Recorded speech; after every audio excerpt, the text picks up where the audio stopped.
Made for each other എന്ന പരിപാടിയിലൂടെ മലയാളികൾക്ക് സുപരിചിതമായ രണ്ടു വ്യക്തികൾ. സ്വന്തം ഭാര്യയുടെ മുഖം നെഞ്ചിൽ പച്ചകുത്തി മലയാളി പ്രേക്ഷകരുടെ മനസ്സിലേക്ക് ഇടം നേടിയ സുമിത്തും ഹിമയും. മുൻ കാമുകിയേക്കാൾ ഏറെ ചേട്ടൻ എന്നെ സ്നേഹിക്കുന്നുണ്ടോ എന്ന ഭാര്യയുടെ ചോദ്യത്തിന് മുന്നിൽ നീയാണ് എനിക്ക് എല്ലാം എന്ന് പറഞ്ഞുകൊണ്ട് അവളുടെ മുഖം നെഞ്ചിൽ പച്ചകുത്തിക്കൊണ്ട് സുമിത്ത് ഹിമയെ ഞെട്ടിച്ചത്. മേഡ് ഫോർ ഈച്ച് അതർ എന്ന പരിപാടിക്ക് ശേഷമാണ് ഇരുവരും സോഷ്യൽ മീഡിയയിൽ വലിയ രീതിയിൽ വൈറലായി മാറുന്നത്. പിന്നീട് അങ്ങോട്ട് ഏറെ നാളുകളായി ഇരുവരും സോഷ്യൽ മീഡിയയിൽ നിന്ന് അപ്രതീക്ഷിതമാവുകയും ചെയ്തു. കഴിഞ്ഞ 3 വർഷങ്ങളായി ഹിമയും സുമിത്തും പിരിഞ്ഞാണ് താമസിക്കുന്നത്. ഇരുവരും ലീഗലി ഇപ്പോൾ ഡിവോഴ്സ് ആയി കഴിഞ്ഞു. എങ്കിലും നെഞ്ചിൽ പച്ചകുത്തിയ ഹിമയുടെ മുഖം സുമിത്തിന്റെ നെഞ്ചിൽ ഇപ്പോഴുമുണ്ട്. മറ്റൊരു പെൺകുട്ടിയുമായി ഇടപഴകിയുള്ള സുമിത്തിന്റെ ചിത്രങ്ങൾ സോഷ്യൽ മീഡിയയിൽ കുറച്ചു നാളുകളായി കാണുന്നു.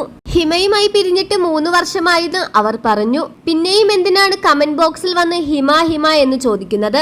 പുതിയ ജീവിതം തുടങ്ങിയെന്ന് മനസ്സിലാക്കാൻ നിങ്ങൾക്കൊന്നും സാമാന്യ ബോധമില്ലേ എന്ന് ചോദിച്ച കമന്റിന് താഴെ നിരവധി ആളുകളാണ് ഇവർ പിരിഞ്ഞോ എന്ന ചോദ്യവുമായി എത്തുന്നത്. ഇപ്പോഴും തന്റെ വിവാഹ ചിത്രങ്ങളടക്കം ഹിമയോടൊപ്പമുള്ള പല ചിത്രങ്ങളും സുമിത്തിന്റെ പ്രൊഫൈലിൽ കാണാം. ഹിമയോടൊപ്പമുള്ള നല്ല നിമിഷങ്ങൾ ഒന്നും തന്നെ സുമിത് ഇതുവരെ ഡിലീറ്റ് ചെയ്തിട്ടില്ല.